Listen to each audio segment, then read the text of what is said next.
very good morning, my dear students. I hope you all are doing fine. We were doing the chapter Nutrition in Animals. And with the previous videos, we have discussed about the human digestive system and its various compartments.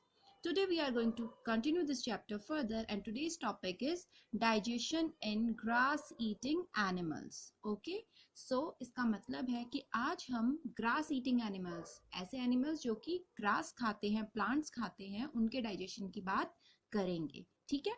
So students, grass eating animals कौन कौन से होते हैं, जैसे कि cow, buffalo, goat and camel और ox, bull, these all are grass eating animals. Okay, so आपने कभी इन्हें ऑब्जर्व किया होगा तो आपने देखा होगा कि ये एनिमल्स अगर ये कुछ नहीं भी खा रहे होते हैं, then also they keep on chewing all the time. हमेशा ये कुछ ना कुछ चबाते रहते हैं. ऐसा क्यों होता है? That is what we are going to understand today.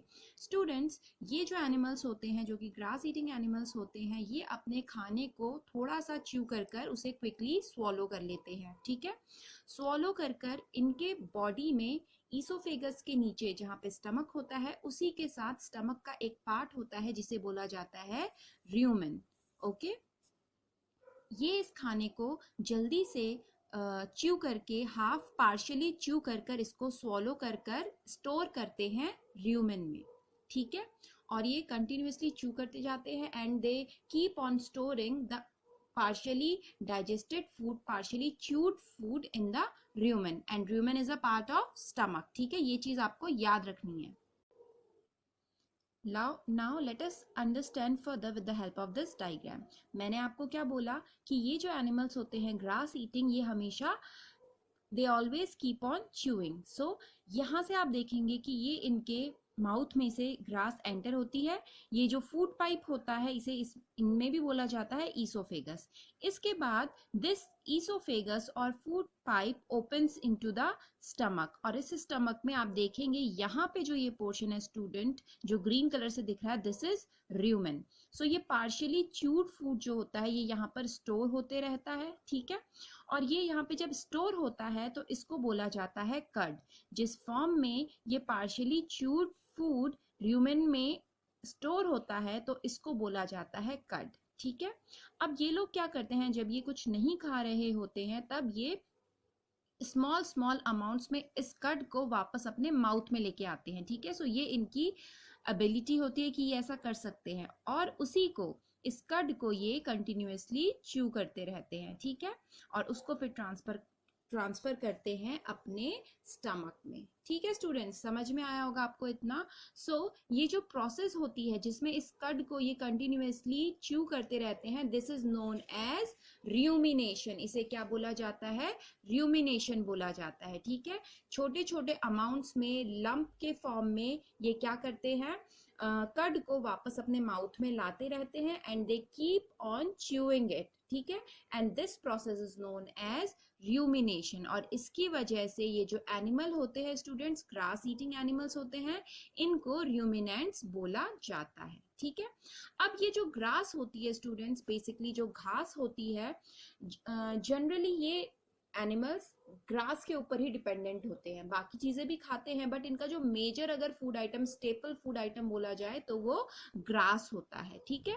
अब इस ग्रास में स्टूडेंट जो कंपोनेंट प्रेजेंट होता है उसे बोला जाता है सेल्यूलोज. ठीक है. जैसे कि हमारे फूड आइटम्स में अलग अलग कंपोनेंट्स थे, कार्बोहाइड्रेट्स, प्रोटीन्स, फैट्स, वैसे ही grass is rich in cellulose. और ये सेल्यूलोज क्या है? It is a component. ये तो आपको समझ में आ गया.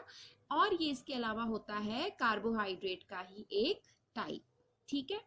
अब ये जितने भी र्यूमिनेंट्स होते हैं स्टूडेंट्स, कैटल है, डियर है, कैटल में आपके सारे ही आ जाएंगे, cow, buffaloes, ox, bull, these all. Apart from that deer etcetera, जो भी ग्रास ईटिंग एनिमल्स हैं. ठीक है. ये क्या होता है, इनके र्यूमेन में स्टूडेंट्स एक बैक्टीरिया प्रेजेंट होता है. ठीक है. और यही बैक्टीरिया इनको हेल्प करता है सेल्यूलोज को डाइजेस्ट करने में. ठीक है. इनके अलावा बहुत सारे एनिमल्स में यही बैक्टीरिया प्रेजेंट होता है, लेकिन ह्यूमन बींग्स में ये बैक्टीरिया एब्सेंट होता है. That is why we are unable to digest cellulose. हम लोग सेल्यूलोज को डाइजेस्ट नहीं कर सकते हैं. That is why we do not take those food item which contain cellulose. समझ में आया इतना? इसके अलावा अगर हम दूसरे एनिमल्स की बात करें जैसे कि हॉर्सेस या फिर रैबिट्स, ठीक है, ऐसे एनिमल्स की बात करें, इन दोनों की बात करें, तो स्टूडेंट्स इनमें र्यूमेन की प्लेस में एक large sac like structure present होता है, जैसे कि ये र्यूमेन है, उनमें इससे थोड़ा सा बड़ा सैक लाइक स्ट्रक्चर प्रेजेंट होगा अकॉर्डिंग टू देयर साइज, ठीक है, उनके साइज के अकॉर्डिंग, और उसे बोला जाता है सीकम, CAECUM, ठीक है, र्यूमेन की प्लेस में क्या होगा, सीकम होगा। और ये लोग भी क्या करते हैं, अपने खाने को सीकम में स्टोर कर लेते हैं, एंड सेम प्रोसेस होती है, बस वहां पर क्या होता है, ये जो पार्ट होता है, ये जो ऑर्गन होता है, इसका नाम अलग है। यहाँ पर ये वाले जो एनिमल्स है इनमें र्यूमेन है, हॉर्सेस या फिर रैबिट्स में क्या बोलेंगे उसको, सीकम बोलेंगे, ठीक है। ऑल्सो उनके सीकम में भी बैक्टीरिया प्रेजेंट होता है which helps in digesting cellulose, okay, so that is why these animals are able to digest cellulose, that is why they depend on grass and they eat grass mostly, ठीक है। Students, हमने grass eating animals के digestion के बारे में बात करी, हमने ह्यूमन डाइजेशन के बारे में बात करी। इसके अलावा स्टूडेंट्स एक और कैटेगरी होती है जो कि हमारे एनवायरनमेंट में प्रेजेंट है, जिसे माइक्रो ऑर्गेनिजम्स बोला जाता है, ठीक है। Now we are going to discuss about the digestion in micro organisms. The next topic is feeding and digestion in amoeba. Okay students, आपने पहले भी अमीबा के बारे में सुना होगा, अमीबा नाम तो एटलीस्ट आपने सुना होगा। सो अमीबा होता क्या है बच्चों, अमीबा एक माइक्रोस्कोपिक सिंगल सेल्ड ऑर्गेनिज्म है, ठीक है। सेल के बारे में मैं आपको बता ही चुकी हूँ, जैसे कि अगर हम ह्यूमन बींग्स की बात करें, अपनी बात करें, तो हम क्या होते हैं, मल्टी सेल्यूलर होते हैं, ठीक है।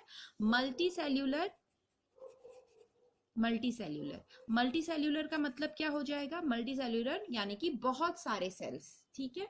तो हमारी बॉडी में, मैं आपको बार बार बता रही थी क्लास में कि हमारी बॉडी में बहुत सारे सेल्स प्रेजेंट होते हैं जिससे हमारी बॉडी पूरी बनी होती है। इसी तरीके से अगर अमीबा की बात करी जाए तो अमीबा क्या है, सिंगल सेल्ड, सिंगल सेल, जैसे कि मैंने आपको एग का एग्जांपल दिया था, ठीक है। सो वैसे ही अमीबा भी क्या होता है, सिंगल सेल्ड ऑर्गेनिज्म, यानी कि इसमें केवल एक सेल का होता है, ये बड़ा होते जाएगा, इसका साइज बड़ा हो जाएगा, लेकिन ये एक सेल होता है, इसे सिंगल सेल बोला जाता है, ठीक है। और जनरली ये जो अमीबा होते हैं ना बच्चों, here is the diagram of amoeba. Amoeba जो होते हैं बच्चों, ये जनरली पाए जाते हैं पॉन्ड वाटर में, ठीक है। अब थोड़ा सा मैं आपको इनका स्ट्रक्चर के बारे में बताती हूँ, ठीक है। ये इनकी जो आपको आउटर लाइनिंग दिख रही है, this is the cell membrane, ठीक है। जो ये सेल है ये प्रोटेक्टेड रहता है बाय द सेल मेम्ब्रेन, और इस सेल मेम्ब्रेन के अंदर स्टूडेंट फ्लूइड प्रेजेंट होता है जिसको साइटोप्लाज्म बोला जाता है, ठीक है। आपको पता ही है सेल के अंदर जो फ्लूइड प्रेजेंट होता है उसे साइटोप्लाज्म बोलते हैं, ठीक है। इसके अलावा आपको ये सर्कुलर यहाँ पे फॉर्मेशंस दिख रही हैं, ये क्या है, दिस इज न्यूक्लियस, ठीक है। न्यूक्लियस भी इंपॉर्टेंट होता है सेल के लिए। इसके अलावा आपको ये व्हाइट कलर की जो स्ट्रक्चर्स दिख रहे हैं students, these are food vacuole, ठीक है। इसका रोल क्या है ये मैं भी आपको बताऊंगी, ओके। सो स्टूडेंट्स, जो अमीबा होता है उसका एज इन कोई स्ट्रक्चर नहीं होता है, फिक्स्ड स्ट्रक्चर नहीं होता है, केवल आप कह सकते हैं थोड़ा सा राउंडेड होता है ये, ठीक है। और ये अपने स्ट्रक्चर को चेंज कर सकता है। चेंज कैसे करता है, कभी भी, अब आप यहाँ पर देखेंगे आपको अलग अलग लेबलिंग दिखाई दे रही है, यहाँ पे लिखा हुआ है फूड पार्टिकल। तो ये जो फूड पार्टिकल को जब इसको अपने आसपास, अब ये फूड पार्टिकल अमीबा के लिए होंगे क्या, ये भी क्या होते हैं, माइक्रोस्कोपिक पार्टिकल्स होते हैं which are present in pond water, या फिर कहीं पे भी जहाँ पे स्टेगनेंट वाटर होगा वहां पर ये माइक्रोस्कोपिक पार्टिकल्स प्रेजेंट होते हैं, ओके। तो ये अमीबा के लिए क्या होता है, फूड पार्टिकल्स होते हैं, ठीक है। तो जैसे ही इसे ये फूड पार्टिकल ये ऑब्जर्व कर पाता है, ठीक है, वैसे ही ये क्या करता है, इस तरीके के फिंगर लाइक प्रोजेक्शंस अपने बॉडी में बनाना शुरू कर देता है, ठीक है। फूड पार्टिकल को जैसे ही ये सेंस करता है, it starts moving towards it and it makes these finger like projection from its body, and these finger like projections are known as pseudopodium, या फिर इन्हें false feet भी बोला जाता है, क्योंकि ये एक्चुअल में उसके फीट होते नहीं है, लेकिन जब इसे महसूस होता है कि इसके आसपास कोई फूड पार्टिकल है तो ये उसे इनगल्फ करने के लिए, उसको खाने के लिए इस तरीके से प्रोजेक्शन बनाता है, और ऐसे ही जब ये इसको पूरा कवर कर लेता है तो ये यहीं से इसकी बॉडी के अंदर एंटर हो जाता है, ठीक है। So this is intaking of food particle is known as ingestion in amoeba also, ठीक है। तो अब ये जो सीडोपोडियम होते हैं इसका रोल क्या होता है? First is intake of food particle, also it helps in the movement of amoeba, ठीक है। सो जैसे ही ये फूड पार्टिकल को लेता है स्टूडेंट्स, इसको ये स्टोर करता है फूड वैक्यूल में, जो मैंने अभी आपको दिखाया, ठीक है।